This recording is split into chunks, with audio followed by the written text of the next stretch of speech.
இன்னும் சற்று நேரத்தில் உனக்கு பெரும் மகிழ்ச்சி காத்திருக்கிறது. இது உன் அன்னையான என்னுடைய சத்திய வாக்கு. இருட்டும் வெளிச்சமும் பாதிக்கு பாதி என்று இரவும் பகலும் காட்டும் அனுபவ பாடத்தை கொஞ்சமாக நீ உணர்ந்து பார். சிறகிருந்தாலும் பறக்க மனமிருந்தாலே வானத்தில் வாழ்க்கை சாத்தியமாகும். ஊர்ந்து செல்லும் புழு கூட உயிரை பறப்பதற்கு எண்ணங்களே ஏக்கமாகிறது. எதிர்மறை எண்ணங்களை இன்றே தொலைத்துவிட்டு நேர்மறை எண்ணங்களை உள்ளத்தில் விதைத்துப்பார். அனுபவம் சிலருக்கு மகிழ்ச்சியை தரும், சிலருக்கு வழிகளை தரும்.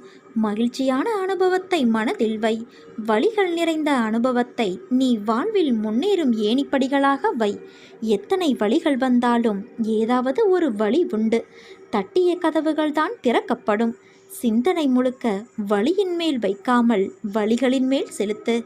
விழிகளை மூடாது ஓயாது போராடிக்கொண்டே இரு.